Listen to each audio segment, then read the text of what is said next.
Dosjet me prova që agjensitë partnere të Hollandës, Spanjës e Belgjikës i kanë dërguar SPAK-ut zbulojnë ekzistencën e një qeverie shqiptare paralele të quajtur Karteli Aruba, të përbërë nga trafikantë ndërtues mafios shqiptarë të huaj dhe përfaqësues të qeverisë zyrtare. Edhe në krye të kartelit Aruba, formalisht në distancë është Edi Rama, por faktikisht ai është orientuar dhe urdhëruar të firmos çdo interes që kanë patur e kanë klanet e drogës dhe mafia e ndërtimit Lavatriça, të cilët dominojnë këtë sektor biznesi me përmasa të mëdha në Shqipëri. Nga informacionet e deri tanishme, rezulton se në qeverim faktike të njohur si Karteli Aruba janë bosët e trafikut Artur Sheu, Bashkim Osmani, Toni Lipaj, Adrian Rama, Arben Ismailaj, Alfredo Hamzaj, ndërsa nga qeveria zyrtare shqiptare janë ish sekretari i përgjithshëm i kryeministrisë Ngjella Gaçi dhe një ish ministri i besuar i përzgjedhur nga Artur Sheu. Antarët trafikantë ndërtues të kartelit kanë prezantuar e diktuar tokat që kanë grabitur edhe të grabisin në Bregdet dhe projektet e investimeve, të lejeve të kullave, hoteleve dhe bizneseve të tjera në Tiranë, Durrës, Sarandë, Vlorë, Shkodër e kudo ku ata kanë interesa fitimesh. Ngjella Gaçi dhe ish ministri i besuar kanë profesuar Edi Ramën në mbledhjet e qeverisë Aruba, ku në emër të tij kanë prezantuar dhe dakorduar ndarjen e pjesëve me trafikantët e ndërtuesit, tokat dhe kapacitetet e ndërtimeve nëpërmjet pastrimit të parave të drogës. Faktet dëshmojnë se çdo vendim i marrë në mbledhjet e kartelit Aruba është konkretizuar nga qeveria shqiptare me ligje dhe vendimet veçanta mbështetëse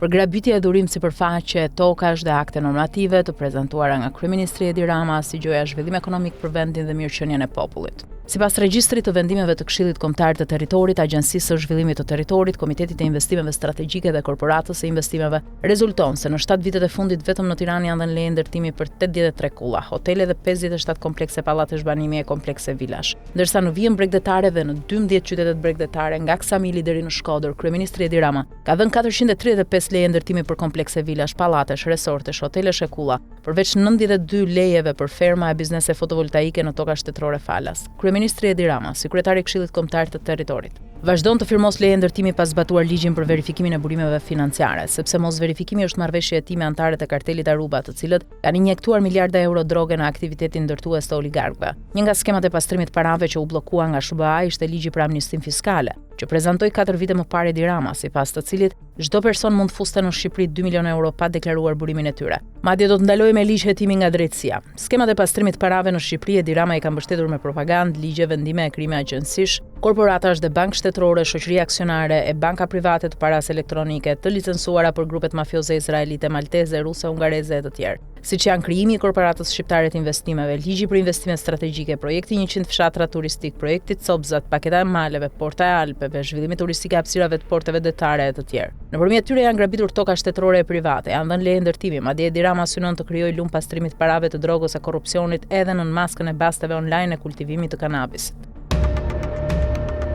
Emrimi Olzdados, prokuror me vendim të ish kryeprokurore Sina Rama dhe dekret të ish presidentit Bamir Topi, pa kryer shkollën e magjistraturës së shkelje rënd ligjore, për më tepër që pas 16 vitesh ushtrim detyre në shkelje të ligjit, u katapultua prokuror në SPAK. Por sipas informacioneve dhe një dokumenti zyrtar, Olzdado ka njolla dhe dosje penale për abuzime gjatë aktivitetit të tij si noter në periudhën shtator 2005-nëntor 2008 me qendër në Durrës e akte notariale në disa qytete, madje edhe 4 dosje hetimore për shërbime ndaj krimit të organizuar kur ishte prokuror në Tiranë. Ka të dhëna që prokurori i SPAK-ut Olzdado është kallëzuar dhe hetuar kryesisht për abuzime me dokumente notariale, por edhe si sekseri babait noter Milto Dado dhe ish bashkëshortes notere Gentiana Bardhoka, të cilët njihen si celula e akteve notariale false në Durrës. Ata që kanë hetuar aktet notariale që ka hartuar, firmosur dhe vullosur Olzdado, kanë konstatuar falsifikime e mashtrime për toka, banesa, transaksione, aksione, dokumenta pensionesh, trashëgimie, vendime komisione shpronash, certifikata hipoteke dhe dokumentet e arkivës së shtetit. Ka lëshuar akte notariale për makina kriminalësh të vjedhur, harta false, dokumente arkive false, mbi vendosje tokash e shitje apartamentesh nga 2-3 herë në favor të grabitësve zyrtar, falsifikatorëve, ndërtuesve të fortëve, mafiozëve të huaj në Durrës, Kavaj, Tiranë, Vlorë e të tjerë. Aktet notariale të hartuara janë denoncuar në polici e prokurori, por janë zbuluar dhe gjatë hetimeve të personave të tjerë të cilët kishin kryer shërbime notariale të Olzdados si noter, ose nëpërmjet tij si sekser të babait noter dhe ish bashkëshortes notere.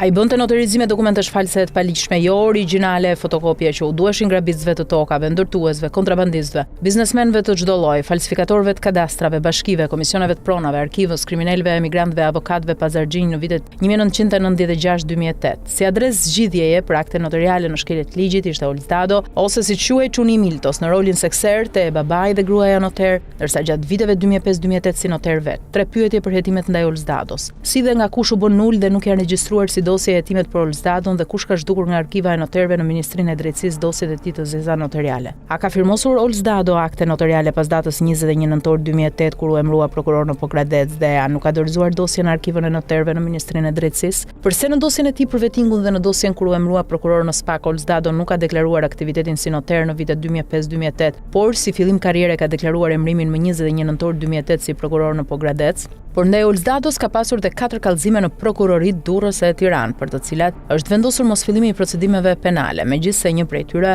është për pushimin e çështjes penale ndaj një grupi të strukturuar kriminal që falsifikonte vizat amerikane në Tiranë. Sipas sektorit të arkivës në prokurorinë e përgjithshme, me shkresë të datës 14 korrik 2020, bëhet me dije se për Olsdadon si notere, më pas prokuror në Tiranë gjatë viteve 2006-2018, janë bërë 5 denoncime, por edhe këto janë bërë nul nga i shefat e prokurorisë.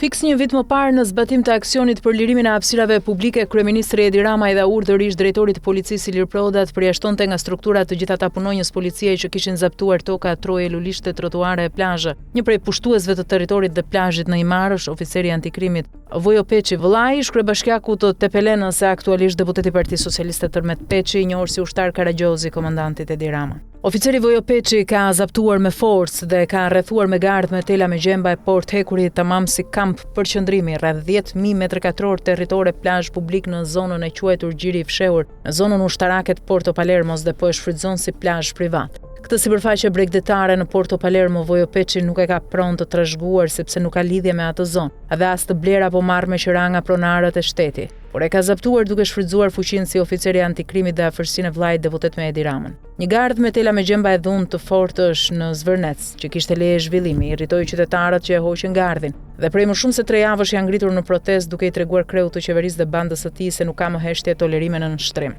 Dhe territorin e plazhit publik të Gjiri i Fshehur në Porto Palermo, oficeri Vojo Peçi e ka rrethuar me gardh dhe tela me gjemba dhe ka vendosur një port hekuri me roje me armë ilegale, tamam si bazë ushtarake e ISIS. Brenda teritorit të rrethuar ka ndërtuar hotele parking pa leje, ka vendosur bujtina e çadra plazhi me shezllong, ku lejon vetëm ata që kalojnë pushimet atje dhe që paguajnë për plazh ditor, ndërsa qytetarët e turistët e huaj që kanë dashur të futen në plazhin e rrethuar janë përballur me kërcënime e dhunë të cubave të armatosur që ka vendosur oficeri Vojo Peçi. Nuk e dim nëse do ta çlirojnë qytetarët, por dihet që me gjithë denoncimet e shumta, Bashkia e Himar, Inspektorati i Mbrojtjes së Territorit dhe Policia e Shtetit nuk guxojnë të heqin gardhin me tela me gjemba dhe portën e hekur të plazhit i Gjirit të Fshehur në Porto Palermo, sepse për çlirimin e kësaj hapësire publike, për heqjen e gardhit, portës, çadrave, shezllongëve dhe prishjen e hotelit të Vojo e Tërmet Peçit, nuk ka dhënë urdhër komandanti Edi Rama. Pamfleti e ka denoncuar më 31 korrik 2025 pushtimin e kësaj hapësire bregdetare e plazhit. Ndërsa sot po ja rikujtojmë kryepolicit Skënder Hita nga që është zaptim hapësire publike me dhunë nga një oficer policie i antikrimit, vëllai i deputetit të Partisë Socialiste,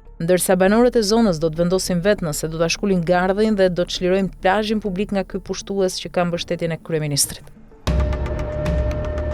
Më 24 qershor 2026, vetëm 2 javë pasi dha dorëheqjen rektori Tonin Gjuraj, ministri e Arsimit Mirela Akumbaro është vërsulur për të nisur zbatimin e disa pazareve me pika të voçkla financiare në Universitetin Luiq Gurakuqi të Shkodrës. Ajo ka publikuar një takim me rektoren e komanduar Blerta Dragusha, ku flet për nisjen e një projekti të madh infrastrukturor në Universitetin e Shkodrës, investim për kushtet e studentëve, pedagogëve dhe aktivitetit të kërkimit shkencor. Me hipokrizim perverse që e ka pjesë të karakterit, Mirela Akumbaro tha se për këtë projekt, rektoria e komanduar Blerta Dragusha do të ketë mbështetjen e plotë të Ministrisë së Arsimit, si vazhdimsi e punës së nisur me shumë përkushtim nga profesori Tonin Gjuraj për modernizimin dhe fuqizimin e Universitetit të Shkodrës. Ministrja e babzitur dhe pa skrupullt Mirela Akumbaro e quajti të suksesshëm rektorin Tonin Gjuraj, por nuk tha të vërtetën sepse ai dha dorëheqjen nga detyra, pas presioneve dhe skenarëve të saj me sulme, intriga e bllokim nëpërmjet patronazhistëve në universitet dhe nëpërmjet bordit të administrimit ku ministria ka shumicën e antarëve. Një nga arsyet e dorëheqjes demonstrative ishte edhe prapaskena e Mirela Akumbaros për emërimin administrator të Universitetit të Mark Mollës, i dënuar me 8 vite burg për vjedhje. Përveç dënimit që ndalonte emërimin e tij, Mark Molla ka plotësuar moshën e daljes në pension pleqërie, ndërsa KLSH ka kërkuar përjashtimin e tij përgjithmonë nga administrata publike, me prova për korrupsion e vjedhje me tenderët kur ishte drejtori i ujësjellësit të Shkodrës. Por ministria Mirela Akumbaro urdhroi antarët e bordit përfaqësues të Ministrisë së Arsimit që të emëronin administrator të Universitetit Mark Mollën,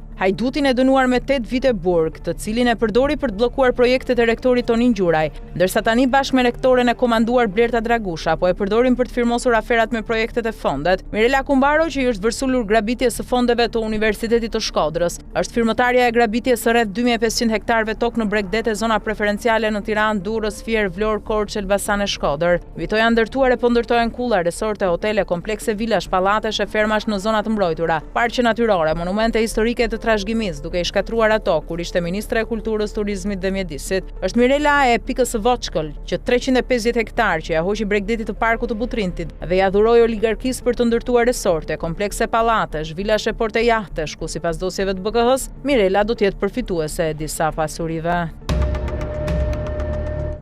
Sipas një artikulli të botuar nga The Sun, historia e Blerim Skoros është një nga rrëfimet më të pazakonta të lidhura me luftën kundër terrorizmit pas sulmeve të 11 shtatorit 2001. Në intervistën ekskluzive ai pretendon se kaloi afro 3 vjet duke vepruar si agent i infiltruar i CIA-s brenda Al-Qaedës, duke fituar besimin e drejtuesve të organizatës terroriste dhe duke marrë pjesë në operacione për blerjen e armëve dhe eksplozivëve, të cilat sipas tij përfundonin duart e CIA-s për t'u sekuestruar dhe shkatruar. Blerim Skoro tregon se historia e tij nisi gjatë luftrave në ish Jugosllavi. Ai ishte pjesë e ushtrisë jugoslave, por vendosi të dezertonte pasi sipas rrëfimit të tij ishte dëshmitari për dhunimeve, vrasjeve të fëmijëve, torturave dhe krimeve të tjera të luftës. Përpjekja e parë për arratisje dështoi dhe ai pretendon se u torturua para se të rikthehej në repart, më pas u arratis sërish, këtë herë duke përdorur një pasaport false me emrin Jakub Ramusholli. Ai kaloi përmes Maqedonisë, Italisë, Gjermanisë dhe Francës derisa autoritetet zvicerane e ndaluan në kufi. Pas pranimit të identitetit të tij të vërtet dhe rrezikut që do të përballej nëse kthehej, Zvicra i dha status të përkohshëm refugjati. Në vitin 94 ai emigroi në SBA, ku punoi deri në 18 orë në ditë në restorante si shpërndarës picash dhe kamerier në një sinagog, me qëllim të mbështeste familjen e tij në Kosovë dhe ta sillte në Amerikë. Përfshirja në mafian shqiptare. Në New York, sipas rrëfimit të tij, ai u kontaktua nga pjesëtarë të mafias shqiptare, të cilët i ofruan shuma të mëdha parash për transportimin e drogës. Fillimisht pagesat ishin rreth $6,000 për transport, ndërsa më vonë arritën në $20,000. Ai pranon se u bë pjesë e rrjetit kriminal, ndërsa gjatë kësaj periudhe njohu edhe bashkëshorten e tij Suzane, e cila fillimisht nuk dinte asgjë për aktivitetin e tij kriminal. Në vitin 2000 u arrestua gjatë transportimit të heroinës drejt SBA-ve, ndërsa me të ndodheshin edhe bashkëshortja e Kunata. Ai bashkëpunoi me hetuesit federal, duke dhënë informacion për mafian shqiptare në këmbim të mbrojtjes së familjes së tij. Më pas u dënua me 7 vjet burg federal. Rekrutimi pas 11 shtatorit. Në burgun metropolitan Detention Center në Brooklyn, Skoro u afrua me disa të burgosur musliman, mes tyre edhe Mohtar Hawari, i dënuar për përfshirje në komplotin për shpërthimin e një bombe në aeroportin e Los Angelesit gjatë festimeve të vitit të ri 2000. Ai kujton se mori 11 shtator 2001, pa nga dritarja e burgut sulme ndaj kullave binjake, dhe më pas pretendon se Hawari festonte sulmin duke lavdëruar Osama Bin Laden. Sipas tij, ky episod tërhoqi vëmendjen e FBI-s dhe CIA-s, të cilat në atë kohë kërkonin me urgjencë informacion mbi Al-Qaedën. Historiani Tim Weiner, i cituar në dokumentar, thotë se shërbimet amerikane kishin shumë pak njohuri mbi organizatën terroriste në atë periudhë. Skoro pretendon se pranoi të bashkëpunonte sepse ndjente një detyrim moral ndaj SBA-ve për ndërhyrje në Kosovë dhe dëshironte të shlyente gabimet e së kaluarës. Për të fituar besimin e ekstremistëve, ai la mjekër studioi Kuranin deri në 8 orë në ditë, mësoi ligjin islam dhe u përgatit si ndihmës imam. Kjo sipas tij mundsoi të fitonte besimin e rreth 40 burgosurve të dyshuar për terrorizëm dhe të siguronte informacione për aktivitetin e Al-Qaedës. Megjithse pretendon se ishte premtuar ulja e dënimit dhe mbrojtja, Skoro vuajti të gjithë dënimin dhe në vitin 2007 u deportua në Kosovë. Avokati i tij Joshua Dratel pretendon se deportimi ishte pjesë e planit të CIA-s për ta përdorur sërish jashtë territorit amerikan, pasi kjo e bënte më të besueshëm mbulimin e tij. Edhe pse i zemëruar, Skoro pranoi të punonte sërish për CIA-n me kusht që familja e tij të ribashkohej në SBA. Infiltrimi në Al-Qaedë. Gjatë afro 3 viteve të ardhshme ai pretendon se udhtoi në Afganistan, Pakistan, Irak, Siri, Jordan, Liban, Egjipt, Arabi Saudite dhe Turqi. Misioni i tij ishte të siguronte informacion për drejtuesit e Al-Qaedës, planet për sulme terroriste, rekrutimin e militantëve, rrjetet e furnizimit me armë dhe tregtinë e eksplozivëve. Për këtë punë ai thotë se paguai rreth $1,400 në muaj. Skoro pretendon se fitoi besimin e drejtuesve të organizatës duke u paraqitur si një person që kërkonte hakmarrje ndaj SBA-ve. Ai rrëfen se u dërgua në një kamp stërvitor në Pakistan ku u takua me Abdullah Ahmed Abdullah, i njohur si Abu Muhammad Al-Masri, atëherë një nga figurat më të rëndësishme të Al-Qaedës dhe më vonë i dyti në hierarkinë e organizatës. Sipas tij, Al-Masri synonte ta vendoste në krye të një kampi stërvitor për militantët në Ballkan. Ai tregon gjithashtu se kaloi 4 ditë trajnim në një kamp në Raqqa të Sirisë, ku kushtet ishin jashtëzakonisht të rënda. Blerja e armëve dhe atentati. Një pjesë e rëndësishme e misionit sipas tij ishte blerja e armëve dhe eksplozivëve. Skoro pretendon se me fondet e CIA-s bleu raketa kundërajrore, raketa hedhës, pushka automatike AK-47, eksploziv C4 dhe TNT. Në një rast ai thotë se u mbushën disa kamion me armë që ndodheshin në 4 dhoma të mëdha. Ai pretendon gjithashtu se mori pjesë në bisedime për sigurimin e uraniumit me qëllim ndërtimin e një bombe të pistë.